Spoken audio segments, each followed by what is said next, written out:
जय हिंद। आज second class है हमारी। मैंने कोशिश की है कि लेक्चर को ज़्यादा भारी नहीं करूं, फिर भी कंटेंट काफ़ी नया है और बेसिक्स है, तो इसलिए पढ़ा नहीं होगा आपने। जिस डेप्थ में हम टच करेंगे उतने डेप्थ में पढ़ा नहीं होगा, तो इस हिसाब से कंटेंट हैवी हो जाएगा। तो थोड़ा सा पेशेंस रखेंगे, अगर ज़रूरत पड़ेगी तो दोबारा रिपीट करेंगे। जोन्स ऑफ अर्थ, अर्थ की टॉप मोस्ट लेयर को हम क्रस्ट बोलते हैं। अर्थ की जो क्रस्ट है वो सियाल है, सिलिका और एल्यूमिनियम की बनी हुई। दोनों हल्की एलिमेंट्स हैं, दोनों हल्के एलिमेंट्स हैं।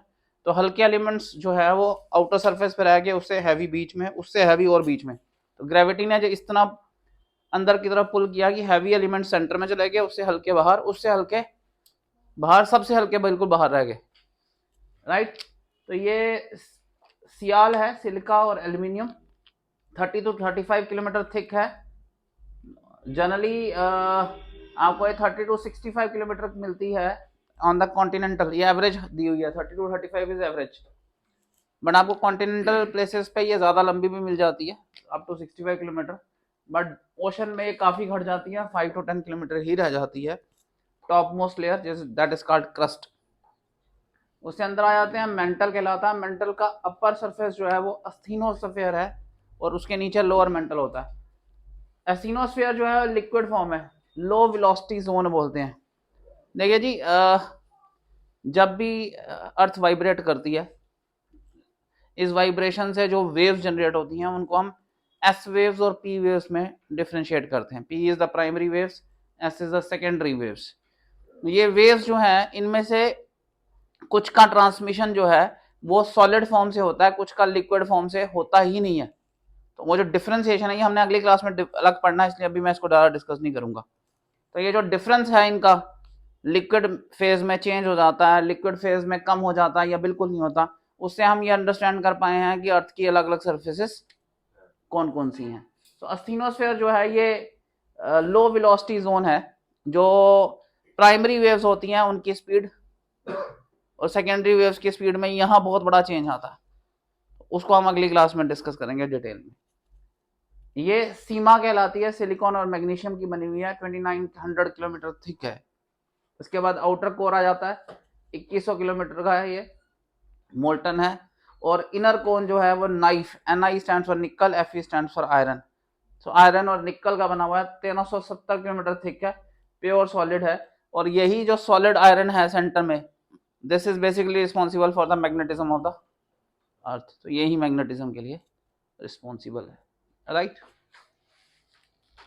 ये इमेज की फॉर्म में दिया हुआ है, इसको गो थ्रू कर सकते हैं। लॉन्गिट्यूड लैटिट्यूड्स को लास्ट क्लास में भी हमने डिस्कस किया था, मैंने ये उसी की एक्सप्लेनेशन आ गई। लॉन्गिट्यूड जो है सारे लॉन्ग है, मैंने बताया था आपको। 0 डिग्री लॉन्गिट्यूड हमने ग्रीनविच के ऊपर रखा हुआ है, और दोनों तरफ से, ग्रीनविच के दोनों तरफ से जब आप ईस्ट से भी जाएंगे तो 180 डिग्री ईस्ट आएगा, वेस्ट से भी जाएंगे तो 180 डिग्री वेस्ट, एक ही लाइन आ जाएगी। That is just opposite to the Greenwich meridian, and that is called the international date line. ये हमने कल भी पढ़ा था। मैंने ये भी बताया था 4 मिनट 1 डिग्री के बराबर होते हैं, एक और में 15 डिग्री होते हैं। आज हम टाइम कैलकुलेशंस करेंगे थोड़ी सी। लैटिट्यूड्स मैंने बता दिए थे आपको। लॉन्गेस्ट लैटिट्यूड इक्वेटर होता है, और आगे लैटिट्यूड्स ऊपर की तरफ भी और नीचे की तरफ भी, नॉर्थ की तरफ और साउथ दोनों की तरफ घटते चले जाते हैं। ठीक है। Tropic of Cancer 23.5 degree north, Tropic of Capricorn 23.5 degree south. मैंने बताया था ये दोनों डिग्रीज क्यों ली गई हैं, क्योंकि जो सन की परपेंडिकुलर वेव्स हैं, रेडिएशंस हैं, वो सिर्फ इसी रेंज के बीच में आती हैं। राइट। ये वर्ल्ड का मैप दिया गया है, हम इसको ध्यान समझिए। ये 0 डिग्री है, ये ग्रीनविच के ऊपर से निकल रही है। राइट। हर 15 डिग्री पर, हर 15 डिग्री पर एक लाइन है। 15 डिग्री पे अगर आप लाइन लगाते हैं तो ये 15, ये 15, हर 15 पे है। अब इन्होंने यहाँ क्लियर नहीं है इसमें कितने डिग्री पर रखा है, इन्होंने ये 40 डिग्री पे लगाई हुई है लाइन। राइट। यहाँ इतना क्लियर नहीं है, but this is on 40 degree they have calculated. तो आप 15-15 डिग्री पे लगा सकते हैं। अगर आप 15 डिग्री पे लाइन लगाएंगे तो 15, 30, 45, 60,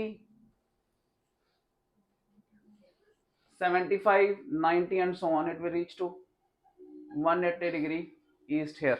Similarly, it will go towards 180 degree west, right? अगर हम इस पर टाइम कैलकुलेशंस करें, चलिए कुछ टाइम कैलकुलेशंस कराते हैं इसके ऊपर, ठीक है? मैं एक ब्लैक स्क्रीन ले लेता हूँ, इसको हम हटा लेते हैं, मैप इतना क्लियर नहीं, इसको एलिमिनेट ही कर देते हैं यहाँ से।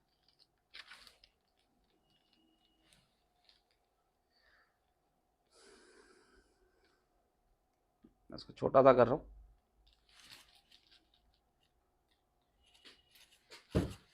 डार्क स्क्रीन आ गई है हमारे पास, ठीक है? अगर वाइट स्क्रीन लेते हैं तो ज़्यादा बढ़िया था। इस पे कुछ कैलकुलेशंस कराते हैं, ठीक है? ये आ गई आपकी 0 degree, this is the Greenwich, दिख रही है आपको? ये आ गई 15, 30, 45, this is going towards east, right? 60 east, 75 east, 90 east, right? ये आ गया 15 west, 30 west, 45 west, 60 west, 75 west, 90 west and so on. मैंने थोड़ी ही ली है ताकि हम कैलकुलेशंस कर पाए, ठीक है जी? मेरा क्वेश्चन ये है कि अगर इस पॉइंट पर 5 PM है, 5 PM, तो इस पॉइंट पर क्या टेम्परेचर होगा, टाइम होगा, टाइम क्या होगा?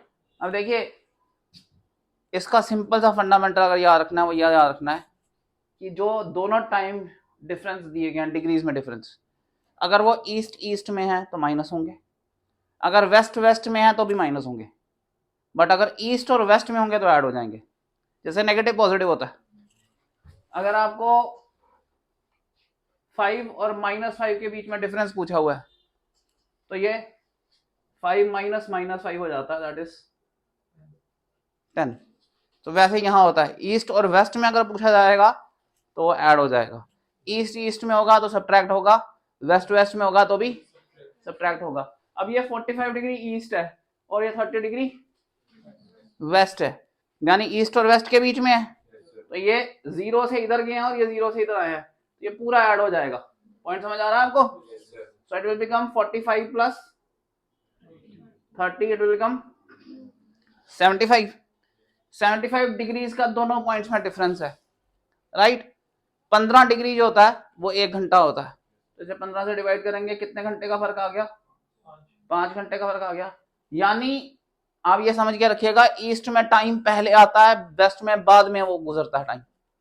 पॉइंट समझ आ गया आपको? सन इस तरफ से आता है तो ईस्ट में टाइम पहले आएगा, वेस्ट में बाद में आएगा। तो ये अगर 5 PM है तो ये 5 घंटे पीछे है, ये वाला टाइम 5 घंटे पीछे। क्या बजा होगा वहां पे? 12 क्या AM PM? वो है 12 AM रात के होते हैं, 12 PM।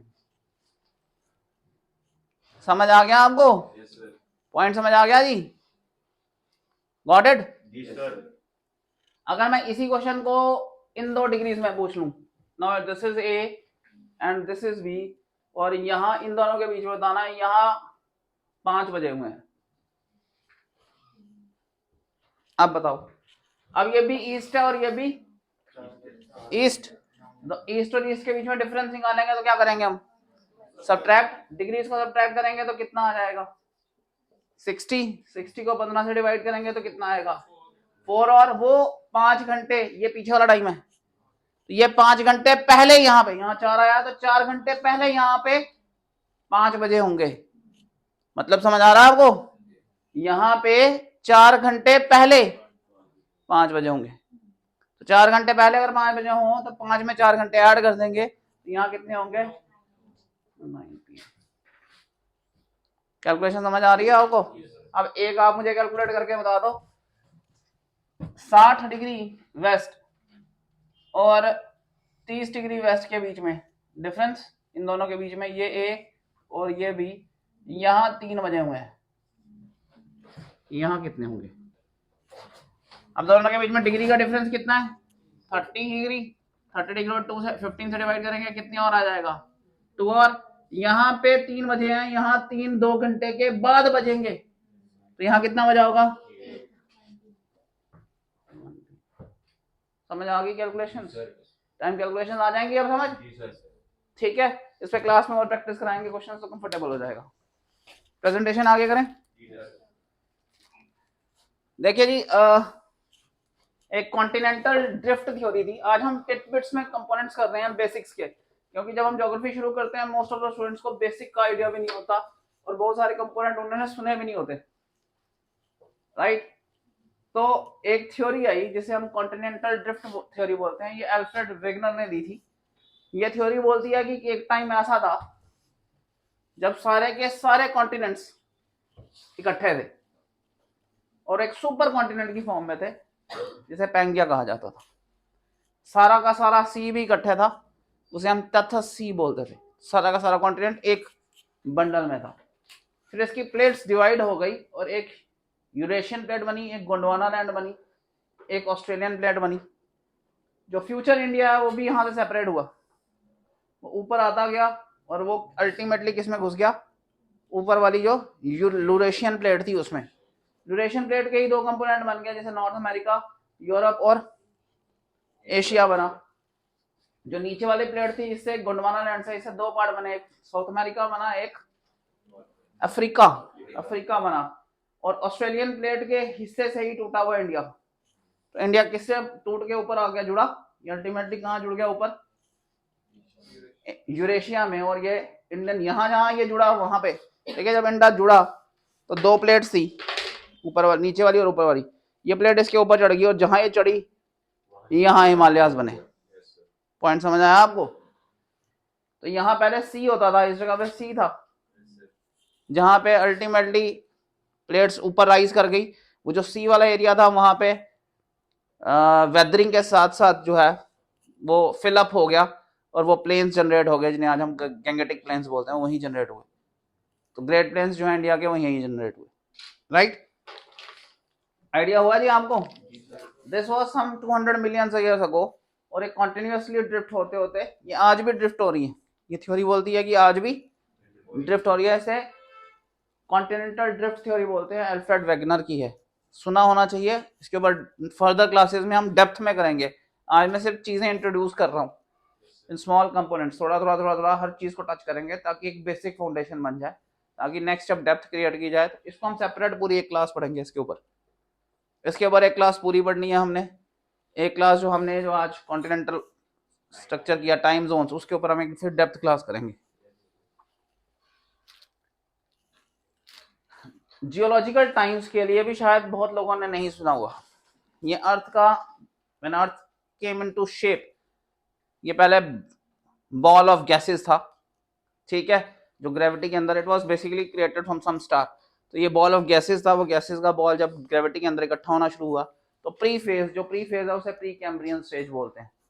प्री कैम्ब्रियन स्टेज में ऐसे हालात ही नहीं थे कि ऑर्गेनिजम्स हो पाए, तो इसमें फॉसिल्स एग्जिस्ट ही नहीं करते हैं। तो ये फॉसिल्स के बिना वाली स्टेज है। इसके बाद फर्दर स्टेजेस आनी शुरू हुई। सबसे पहले जो हम डिवाइड करते हैं इसे पैलोजोइक में, मेसोजोइक में और सेनोजोइक में। जिन्होंने पहली बार सुन रहे हैं पहले नामों को याद करिएगा, इसको आज लिखना है एक बार, उन नामों को याद करना, क्योंकि ये एक बार ही फर्स्ट स्टेज में तो सिर्फ याद ही किए जा सकते हैं पहली बार, राइट? पैलियोजोइक में कैम्ब्रियन, ऑर्डोविशियन, सेलुरियन, डेवोनियन, कार्बोनोफेरस, पर्मियम। मेसोजोइक में ट्रासिक, जुरासिक, क्रिटेशियस और सेनोजोइक में टर्शरी, क्वाटरनरी। नाम सुने हुए पहले आपने? नहीं, चलो ठीक है। मैराइन लाइफ डेवलप हुई कैम्ब्रियन स्टेज में, ठीक है। कैम्ब्रियन स्टेज में मैराइन लाइफ डेवलप हुई। मोलस्क होते हैं जो आज हमारे स्नेल्स वगैरह होते हैं, वो इसी स्टेज में डेवलप हुए, ठीक है। ये रफली 650 million up down plus minus 600 plus 50 million year old पुरानी बात है। पॉइंट समझ आ गया आपको? फिर फर्स्ट फिशेज आई, इनवर्टिब्रेट्स आए, उन्होंने डोमिनेट किया, ये आए ऑर्डोविशियन स्टेज में, राइट। फिर सेलुरियन स्टेज में पैरा टेरेस्ट्रियल प्लांट्स, एनिमल्स आए 425 मिलियन ईयर्स ओल्ड। प्लस 10 साल ऊपर नीचे, 10 मिलियन साल ऊपर नीचे की बात। आपको डेवोनियन पीरियड में पहली बार एम्फीबियंस मिले, फिशेस काफी ज्यादा अबंडेंट हुई स्टेज में। कार्बोनोफेरस स्टेज जो है ना, कार्बोनोफेरस स्टेज इसलिए बोलते हैं क्योंकि इस स्टेज में ना बहुत सारी बारिशें हुई, जंगल डूब गए, वो पहाड़ों के नीचे आ गए, उसके ऊपर सॉइल इकट्ठी हो गई, ऊपर मटेरियल इकट्ठा हो गया, वो दब गए, कोल जनरेट हुआ, उसकी अल्टीमेटली उनकी शेप चेंज हो गई, उनकी क्वालिटी चेंज हो गई, कोल बना। तो कोल जो मिलता है वो इस स्टेज से मिलता है, कार्बोनोफेरस पीरियड में। तो जंगल बने, डूबे, फिर बने, फिर डूबे, और ये जो ग्रेविटेशनल प्रेशर रहा इसके अंदर वो अल्टीमेटली कन्वर्ट हुआ कोल में। तो वो जो कोल बना अर्थ पे जो मिलता है वो इसी स्टेज में से मिला। इसको मिसिसिपियन और पेनिसिल्वेनियन दो स्टेजेस में डिवाइड किया। कोल फॉरेस्ट जो है, कोल फॉरेस्ट का मतलब वही है, वो इसी स्टेज में है। पहले रेप्टाइल्स आए, मिसिसिपियन में शार्क्स, एम्फीबियंस आपको इस स्टेज में काफी अबंडेंट मिले। पर्मियन स्टेज जो है इसमें एक्सटिंक्शन हो गई थी मैरीन लाइफ की, मैरीन लाइफ बिल्कुल खत्म हो गई, ठीक है, एक्सटिंक्शन हो गई most kind of marine life की। ये इसी साउदर्न हेमिस्फीयर की ग्लेशिएशन, ग्लेशियर बना जो साउदर्न हेमिस्फीयर का, वो भी इसी पीरियड में बना, ठीक है। मेसोजोइक जो है इसमें टेरेसिक, जुरासिक और क्रेटेशियस आता है। पहली बार डायनासोर जो है टेरेसिक पीरियड में आए हैं। जुरासिक में बर्ड्स, पहले मैमल्स, डायनासोर्स काफी ज्यादा थे। क्रेटेशियस में फ्लोरिंग प्लांट्स आए, डायनासोर्स का खत्म होना यहां से शुरू हुआ, ठीक है जी। जो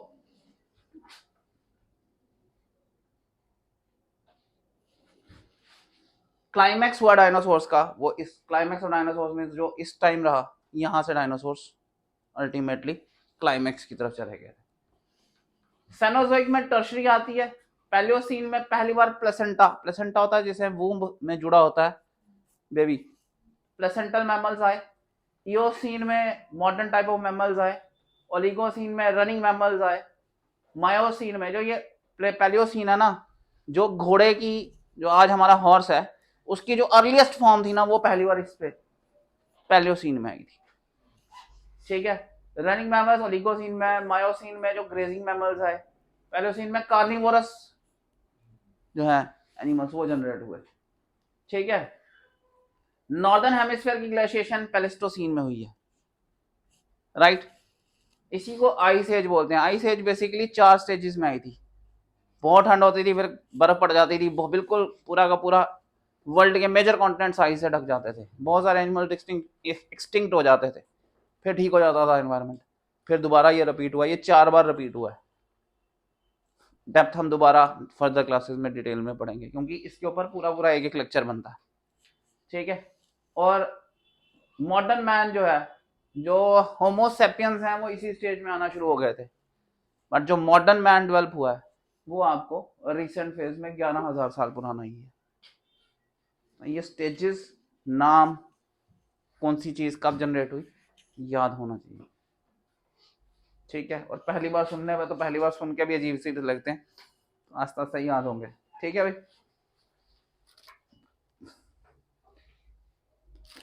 मून का जो साइकिल है ना, वो 28 डेज का है, ठीक है जी। मून, न्यू मून वाले दिन बिल्कुल नहीं दिखाई देता है, मैं इसी पे समझा देता हूँ। न्यू मून वाले दिन बिल्कुल नहीं दिखाई देता है, होता वहीं पर है, मगर उसके ऊपर जहां सनलाइट पड़ रही होती है वो फेस हमारी तरफ नहीं होता, इसलिए मून हमें दिखाई नहीं देता। ये मून यहीं पर है बट दिखाई नहीं दे रहा, फिर हमें वो इतना सा दिखना शुरू होता, ठीक है जी। इसको बोलते हैं वैक्सिंग क्रिसेंट। क्या बोलते हैं? क्रिसेंट दिखना शुरू हुआ, फिर हमें हाफ मून दिखना शुरू हो जाता, फिर हाफ से ज्यादा दिखना शुरू हो जाता, होता इतना बड़ा है बट दिखाई हमें आधे से ज्यादा दिखाई देता है। इसको बोलते हैं वैक्सिंग गिब्बस। क्या बोलते हैं? फिर हमें फुल मून दिखाई देता है, पूर्णमासी का दिन आता है। फिर हमें इस कोने से, जहां से पहले दिखना शुरू हुआ था वहां से कम दिखना शुरू हुआ था, यहां से इतना दिखना बंद हो गया, समझ आ गया? This called waning gibbous. क्या बोलते हैं? वेन मतलब घटना, वेनिंग गिब्बस। फिर हाफ मून दिखाई देता है, ठीक है। फिर हमें वेनिंग क्रिसेंट दिखाई देता है, दिस कॉल्ड वेनिंग क्रिसेंट। और फिर मून वहीं होता है बट दिखाई नहीं देता है, इसे हम न्यू मून डे बोलते हैं। ये 28 डेज का साइकिल है। पॉइंट समझ आया? New moon, waxing crescent, half moon, waxing gibbous, full moon, waning gibbous, half moon, फिर हाफ मून दिखाई देता है आपको, फिर वेनिंग क्रिसेंट और फिर न्यू मून की स्टेज आती है। ये 28 डेज का साइकिल। इसके बारे में डिटेल्स मैंने प्रेजेंटेशन में दी हुई है, इसे गो थ्रू कर लीजिएगा। ठीक है जी। इक्लिप्सिस, देखिए अर्थ जो है, ऐसे याद करो, आगे इधर की इस साइड लो, ऐसे करो बस बीच में। ठीक है, ये सन है, ये अर्थ घूम रही है, ये अर्थ जो घूम रही है, मून इसके आगे पीछे घूम रहा है। अब मून की जरूरी नहीं है कि मून जब चक्कर लगाए तो वो अर्थ के और सन के बीच में आए, बट अगर वो ऐसे चक्कर लगा रहा है तो एक पीरियड ऐसा आएगा ही आएगा जब वो अर्थ और सन के बीच में होगा, या वो अर्थ मून के और सन के बीच में होगी। पॉइंट समझ आ गया आपको? जब अर्थ आ जाती है मून और सन के बीच में, ठीक है, या जब सन आ जाता है, सॉरी मून आ जाता है अर्थ और सन के बीच में, तो वो जो प्लेस शेडो की तरफ आती है वहां पे हम इक्लिप्स मानते हैं। पूरे पे इक्लिप्स नहीं लगता, उस हिस्से पे हम इक्लिप्स मानते हैं। जैसे इस केस में सन और अर्थ के बीच में मून आ गया है, मून काफी छोटा है, जिसकी वजह से सन की शेडो मून के कंपैरिजन में जहां पड़ती है वहां पे सन दिखाई नहीं देता है। इसको हम सोलर इक्लिप्स बोलते हैं। क्या बोलते हैं?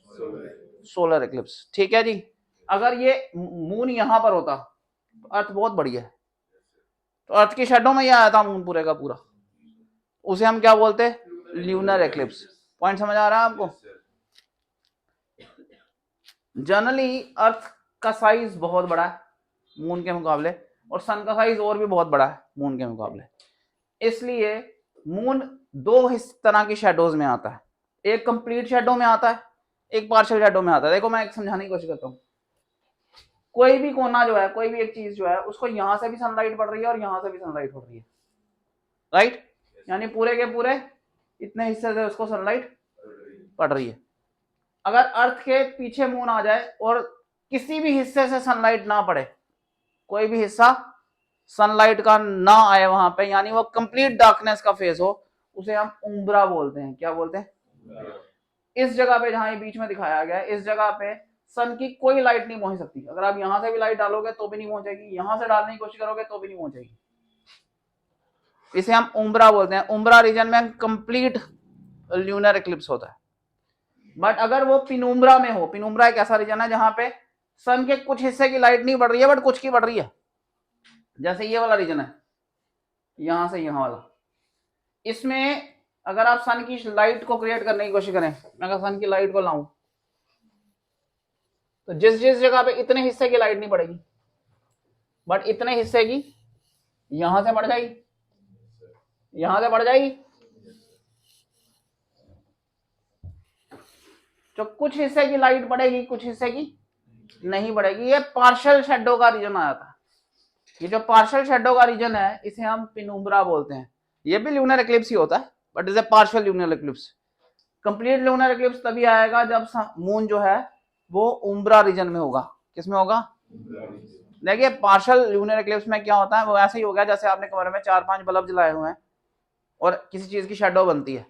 अगर आप एक बल्ब जलाएंगे शेडो तब भी बनेगी बट उतनी शेडो में डार्कनेस नहीं होगी। तो इस शेडो में डार्कनेस उतनी नहीं होती है। मून विजिबल होता है बट उतना ब्राइट नहीं होता है। पॉइंट समझ आ गया आपको? मून आपको दिखता ही रिफ्लेक्शन की वजह से। मून पे सन की लाइट पड़ती है, वो लाइट जब रिफ्लेक्ट होकर अर्थ पे आती है तो हमें मून दिखता है। अगर लाइट ऐसी जगह पड़े जो हमारे फेस की तरफ ना हो, मैं इसकी एग्जांपल दे देता हूं। आप यहां पर है, ठीक है, ये मून है और लाइट यहां पड़ रही है, तो इतना हिस्सा जो चमक रहा है इसका यहां वाले लोगों को दिखाई देगा बट यहां वाले लोगों को नहीं दिखाई देगा, क्योंकि उनको ये वाला फेस दिख रहा होगा। तो मून तो रहेगा वहीं पर पॉइंट समझ आ गया आपको? बट वो उस हिस्से में आ जाता है जहां सनलाइट नहीं पड़ रही होती, और अगर हमें वो फेस दिख रहा होगा तो हमें मून नहीं दिखाई देगा। Got it? ठीक है, इसे बोलते हैं ल्यूनर एक्लिप्स के दोनों मैंने बता दिया आपको, कंप्लीट ल्यूनर एक्लिप्स और पार्शियल लूनर एक्लिप्स। आइडिया हो रहा है जी आपको?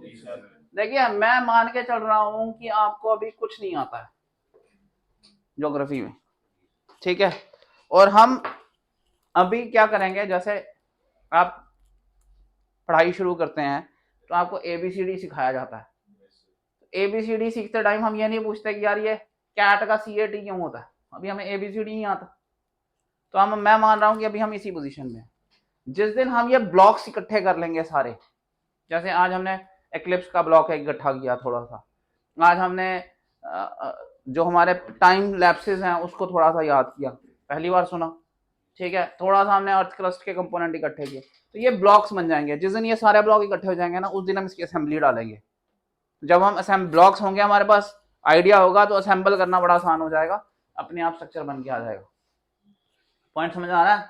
आज ऐसे मानो कि हम ABCD पढ़ रहे हैं अभी ज्योग्राफी की क्लास में, तो ये ब्लॉक्स ही होंगे। जब ब्लॉक्स रेडी हो जाएंगे तो फिर हम इसकी बिल्डिंग खड़ी करेंगे। बिल्डिंग के टाइम हर ब्लॉक पे अलग क्लास आएगी, फिर उसकी डेप्थ उसी के हिसाब से बनाई जाएगी।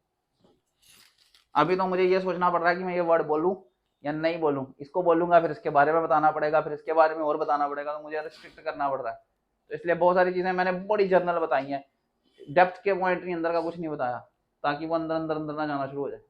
राइट, अभी ब्लॉक्स ही करेंगे, अभी कम से कम 6-7 दिन और ब्लॉक्स की क्लास चलेगी, उसके बाद असेंबली बनाएंगे इसकी। और अभी ज्योग्राफी को कम से कम भी 15 से 20 दिन लग जाएंगे, जो अभी जनरल ज्योग्राफी कर रहे हैं, इंडियन ज्योग्राफी उसके बाद। ठीक है, ये नेक्स्ट क्लास है हमारी, आज यहीं तक करेंगे। Thank you.